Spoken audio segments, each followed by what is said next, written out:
दोस्तों very good morning to all of you. आज के इस शानदार वीडियो में आप सभी का तहे दिल से स्वागत करता हूं। आज का जो पहला प्रश्न बना है वो बना है एक अवार्ड को लेकर, और क्वेश्चन किस तरीके से फ्रेम हुआ है कि वर्ष 2021 के लिए जो नेचर टीटीएल फोटोग्राफी अवार्ड है, नेचर टीटीएल फोटोग्राफी अवार्ड है, उसके विजेता का नाम क्या है।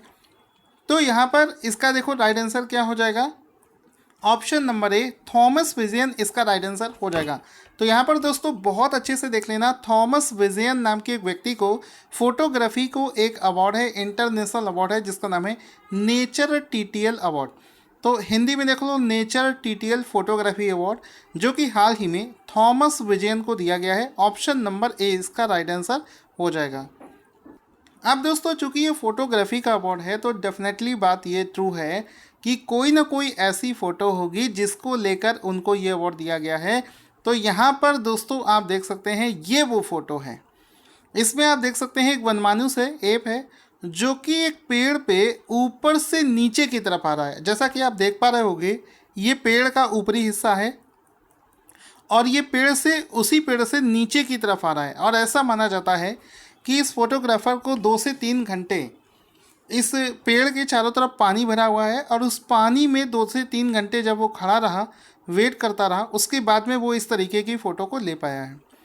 अब इस फ़ोटो का टाइटल क्या है। इस फ़ोटो को शेयर करते हुए उन्होंने इसका टाइटल दिया था the world is going upside down. इसका टाइटल दिया है the world is going upside down, ये इसका टाइटल दिया है। This is very important. ठीक है, तो ये इसका राइट आंसर हो जाएगा। अब दोस्तों जैसा कि आप सभी जानते हैं ये अवार्ड्स वाला क्वेश्चन था, इस वजह से हम लोग अवार्ड्स के पिछले महीने के जो कुछ फेमस अवार्ड्स हैं उसका रिवीजन भी साथ ही साथ में कर लेते हैं। तो देखो मई का महीना था और एक अवार्ड था जिसमें क्या था कि स्पेन देश ने अपने देश का जो सर्वोच्च पुरस्कार है, स्पेन देश का सर्वोच्च पुरस्कार जिसका नाम है प्रिंसेस ऑफ एस्टूरियस अवार्ड, ये किसको दिया था। तो ये इंडिया के एक व्यक्ति हैं जिसका नाम है अमर्त्य सेन। अमर्त्य सेन को स्पेन देश का सर्वोच्च सम्मान जिसका नाम है प्रिंसेस ऑफ एस्टूरियस अवार्ड, ये अमर्त्य सेन को दिया गया था। इसके बाद में दोस्तों एक अवार्ड था अंतर्राष्ट्रीय any award, international any award, ये साइंटिस्ट CNR राव को दिया गया था। तो CNR राव इसका राइट आंसर हो गया था।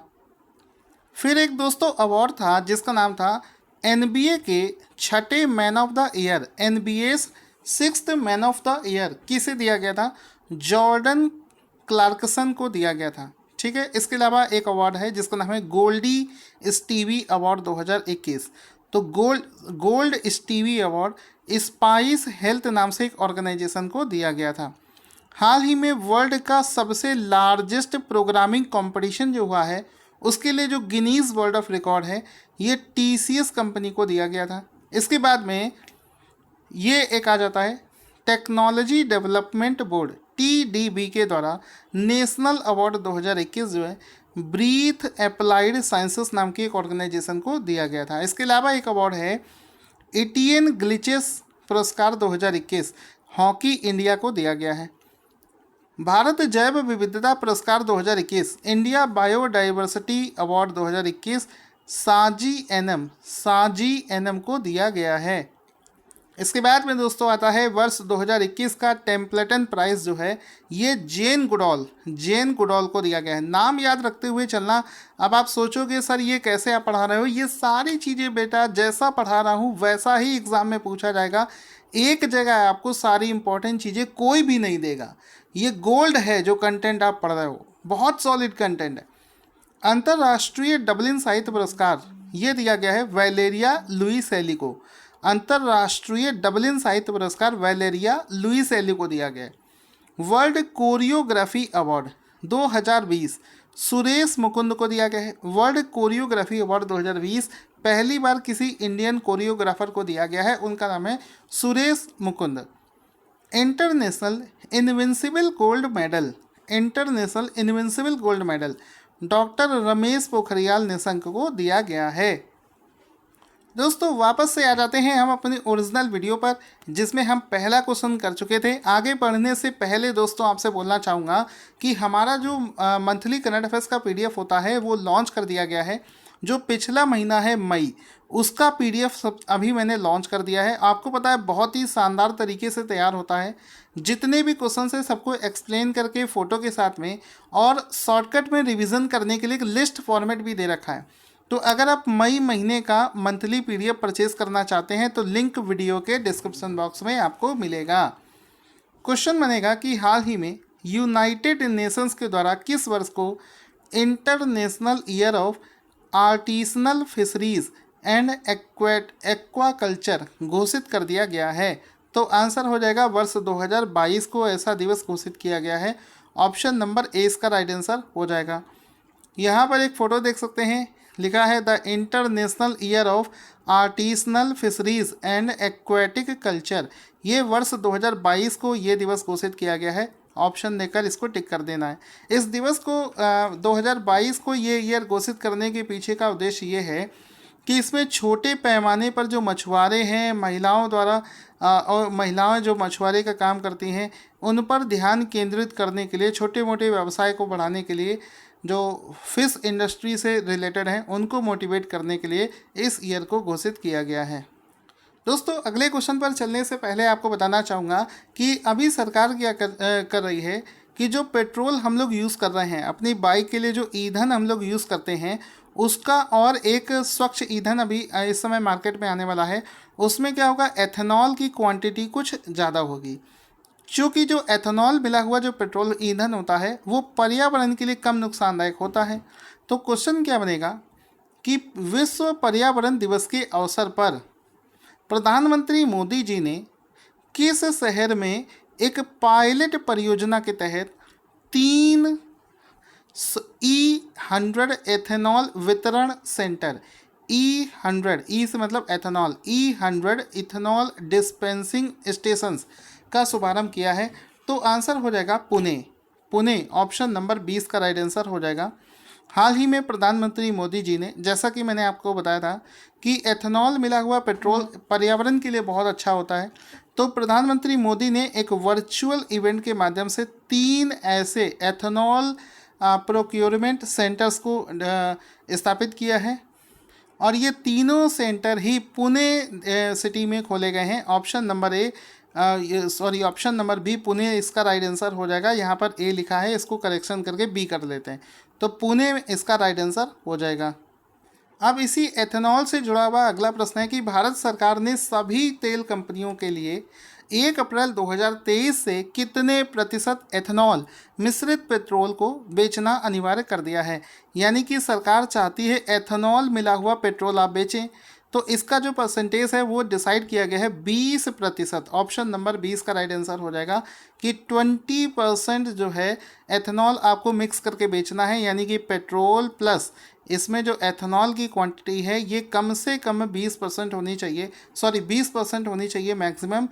तो यहाँ पर इसके लिए सरकार ने जो टाइम दिया है वो दिया है 1 अप्रैल 2023 से इसकी शुरुआत हो जाएगी, शुरुआत कर दी जाएगी 2023 से, और यहाँ पर 20% का एथेनॉल मिक्स पेट्रोल वहाँ पर बेचना पड़ेगा। आगे चलते हैं। इसी क्वेश्चन में क्या बनेगा कि केंद्र सरकार ने किस वर्ष तक पेट्रोल पंप में 20% एथेनॉल सम्मिश्रण करने का लक्ष्य रखा है? तो सरकार ने 2023 में, अभी हमने क्वेश्चन किया कि 2023 से तो शुरुआत हो जाएगी, और सरकार क्या कह रही, कब तक ये लक्ष्य पूरा हो जाएगा? तो 2025 तक का लक्ष्य रखा गया है। ऑप्शन नंबर ए इसका राइट आंसर हो जाएगा कि 2 साल में सरकार चाहती है कि एथेनॉल मिला हुआ 20% एथेनॉल मिला हुआ पेट्रोल आपको मिलने लगेगा। इसके बाद में दोस्तों अगला प्रश्न बनता है कि निम्नलिखित में से किस मंत्रालय ने हिसाब की किताब एक शॉर्ट फिल्म सीरीज लॉन्च कर दी है? तो आंसर हो जाएगा हाल ही में मिनिस्ट्री ऑफ कॉरपोरेट अफेयर्स के द्वारा। ऑप्शन नंबर सी इसका राइट आंसर हो जाएगा कि हाल ही में मिनिस्ट्री ऑफ कॉरपोरेट अफेयर्स के द्वारा हिसाब की किताब नाम से एक शॉर्ट फिल्म सीरीज़ को लॉन्च किया गया है। अब इसका एक फ़ोटो देख लेंगे, आपको समझ में आ जाएगा। इसमें आप देख सकते हैं ministry of corporate affairs MCA के द्वारा ये जो हिसाब की किताब है इसमें क्या होगा, 6 छोटी छोटी मूवीज़ होंगी, छोटी छोटी शॉर्ट फिल्म होंगी। वो किस वजह से होंगी, ये बताएंगी किसी व्यक्ति को इन्वेस्टमेंट को लेकर जो एजुकेशन होता है, अवेयरनेस होती है, उन सब चीज़ों के बारे में समझाने के लिए इस शॉर्ट फिल्म को लॉन्च किया गया है, जिसको श्री अनुराग सिंह ठाकुर के द्वारा लॉन्च किया गया है। तो अगर आपसे कोई पूछे कि हिसाब की किताब में कुल कितनी फिल्मों की सीरीज है, तो ये 6 शॉर्ट फिल्मों की सीरीज है। इस फिल्म्स के माध्यम से सरकार इन्वेस्टमेंट के बारे में जागरूकता फैलाएगी। साथ ही साथ में इस फिल्मों में बजट, बचत, बीमा योजना, मतलब जो इन्वेस्टमेंट से रिलेटेड इकोनॉमी जो होती है उसको समझाने की कोशिश करी जाएगी। इसके बाद में दोस्तों आगे चलते हैं। क्वेश्चन बनेगा कि हाल ही में इम्प्रेस अर्थ 2021 और 22 प्रतियोगिता किसने जीत लिया है, तो आंसर हो जाएगा हाल ही में नाज जोशी ने एक कंपटीशन है जो कि दुबई में आयोजित किया गया था, इंटरनेशनल कंपटीशन है, इम्प्रेस अर्थ 2021 और 22 इसको जीतने का काम किया है। तो यहाँ पर आप देख सकते हैं ये है नाज जोशी, ब्यूटी क्वीन बनी है, मतलब विजेता बनी है। India's first international trans beauty queen, ये एक ट्रांसजेंडर हैं, ट्रांस ब्यूटी क्वीन है जिन्होंने इम्प्रेस अर्थ कंटेस्ट को जीत लिया है। तो नाज जोशी क्या है, दिल्ली की एक ट्रांसजेंडर महिला है जिन्होंने इस किताब को जीता है। और ये जो इवेंट है इसको दुबई में आयोजित किया गया था। इनका नाज जोशी का फ़ोटो देख सकते हैं, ये वाला, जिन्होंने एक प्रतियोगिता को जीता है और ये ट्रांसजेंडर हैं। इसके बाद फिर दोस्तों अगला प्रश्न बनेगा कि आरबीएल बैंक जो है उसके प्रबंध निदेशक और मुख्य कार्यकारी अधिकारी यानी कि एमडी एंड सीईओ जिनका कार्यकाल 1 वर्ष के लिए बढ़ा दिया गया है उनका नाम क्या है, तो आंसर हो जाएगा आरबीएल के जो एमडी और सीईओ हैं वो है विश्ववीर आहूजा। ऑप्शन नंबर ए इसका राइट आंसर हो जाएगा, Vishwavir Ahuja is the right answer. So guys यहाँ पर आप देख सकते हैं विश्ववीर आहूजा का फोटो जो कि आरबीएल के जो एमडी और सीईओ हैं, आरबीएल के एमडी एंड सीईओ हैं। ठीक है, तो आप इसको देख सकते हैं, आरबीएल कंपनी के एमडी एंड सीईओ हैं विश्वजीत आहूजा। ठीक है, आगे चलते हैं। अब देखो दोस्तों, चूंकि हमने किसी बैंक के एमडी और सीईओ का क्वेश्चन किया है तो उससे जुड़े हुए कुछ क्वेश्चंस कर लेते हैं। जैसे कि हाल ही में एक्सिस बैंक के जो एमडी एंड सीईओ हैं चर्चा में चल रहे हैं, अमिताभ चौधरी हैं। एचडीएफसी बैंक के एमडी और सीईओ का नाम है शशिधर जगदीशन। आईसीआईसीआई बैंक के सीईओ का नाम है संदीप बख्शी। कोटक महिंद्रा बैंक के सीईओ का नाम है उदय कोटक। इंडसइंड बैंक के सीईओ का नाम है Sumant Kathpalia. Yes bank Prashant Kumar. Federal bank इसका हो जाएगा Shyam Srinivasan. IDFC first bank V Vaidyanathan. Bandhan bank इसका हो जाएगा चंद्रशेखर घोष। तो ये सारी चीज़ें आपको याद रखनी है। देखो साथ ही साथ में आपको रिवीजन भी करवा दिया है, हाल ही में बहुत ज़्यादा ये न्यूज़ में चल रहा है। अब एक चीज़ देख लो, ये जो मैं आपको छोटा छोटा रिवीजन करवाता हूँ, ये देखो ये मेरा मंथली पीडीएफ है। इसको देखो, ये टॉपिक आपको दिख रहे हैं, ये सभी पूरा पीडीएफ टॉपिक वाइज बनाया जाता है। ठीक है, तो उसमें क्या होता है कम समय में, जैसा कि मैं आपको तुरंत रिवीजन करवा देता हूँ ना लिस्ट वाले फॉर्मेट में। ये देखो सबसे क्विक रिवीजन के लिए लिस्ट दे रखी है, अवार्ड्स की, अपॉइंटमेंट वाली, इसके बाद में देखो इम्पॉर्टेंट डेज वाली। तो उसके बाद में जब क्वेश्चन शुरू होते हैं तो वो फुल होते हैं एक्सप्लेनेशन सहित। तो इसमें क्या है कम समय में आपका रिवीजन हो जाता है। तो अगर आप इसे लेना चाहते हैं तो लिंक दिया है। इसके बाद में दोस्तों क्वेश्चन बनेगा कि नीति आयोग के द्वारा जारी किए गए sustainable development goals SDG India index 2020 और 21 में किस केंद्र शासित राज्य को पहला स्थान मिला है। तो मैंने आपको ये वाला क्वेश्चन तो करवा चुका हूँ, लेकिन मैंने उसमें आपको बताया था किस राज्य को पहला स्थान मिला है। तो किस राज्य को पहला स्थान मिला ये आप लोग कमेंट करके बताना। अब हम लोग केंद्र शासित प्रदेश की बात कर रहे हैं, तो सबसे पहले ये समझो इसका आंसर हो जाएगा चंडीगढ़। चंडीगढ़ राज्य यूटी को पहला स्थान मिला है। ये जो इंडेक्स है sustainable development goals India index, इसको नीति आयोग लॉन्च करता है और इस बार इसका 3रा संस्करण लॉन्च किया गया है। सबसे पहले इस इंडेक्स को 2018 में लॉन्च किया गया था। तो ये सारी चीज़ें आपको याद रखनी है, एग्ज़ाम में कहीं ना कहीं आपसे पूछी जाती हैं। इसके बाद में आप ये फ़ोटो देख सकते हैं, इसमें देखो यूटीज़ का रिजल्ट दे रखा है। टॉप 5 यूटीज़ कौन कौन सी हैं।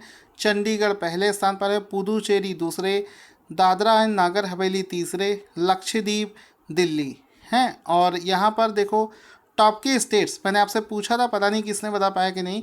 केरल पहले स्थान पर है, हिमाचल प्रदेश दूसरे, आंध्र प्रदेश जो है वो तीसरे स्थान पर आता है। तो ये 3 आप स्टेट देख सकते हैं जो कि आपसे एग्जाम में पूछे जा सकते हैं। चलिए दोस्तों, अगले प्रश्न की तरफ चलते हैं बिना रुके बिना थके स्पीड से। किस शहर ने AIRINC global 150 cities index for financial attractiveness ranking में पहला स्थान प्राप्त किया है? तो आंसर यहाँ पर हो जाएगा मनामा सिटी ने। फाइनेंशियल एट्रैक्टिवनेस इंडेक्स के मामले में मनामा शहर को पहला स्थान प्राप्त हुआ है। ऑप्शन नंबर सी इसका राइट आंसर हो जाएगा। आप देख सकते हैं इस पूरी लिस्ट को। मनामा फाइनेंशियल अट्रैक्टिवनेस में पहले स्थान पर है, रियाद सऊदी अरेबिया दूसरे स्थान पर है, कुवैत सिटी तीसरे स्थान पर है, और इंडिया का इसमें टॉप 16 में भी कोई नाम नहीं दिख रहा है। आगे चलते हैं। मनामा शहर को लगातार तीसरे बार पहला स्थान प्राप्त हुआ है। मनामा शहर कौन से देश में स्थित है? ये बहरीन देश की कैपिटल है। इस लिस्ट में भारत के सिर्फ 2 शहर शामिल किए गए हैं, नई दिल्ली और मुंबई। इन 2 को इसमें शामिल किया गया है। अब इसमें देखेंगे फाइनेंशियल रिस्क में पहला स्थान मनामा सिटी को है। दूसरा मैंने आपको बताया था न्यू दिल्ली को 113वां और मुंबई को 125वां स्थान इसमें प्राप्त हुआ है।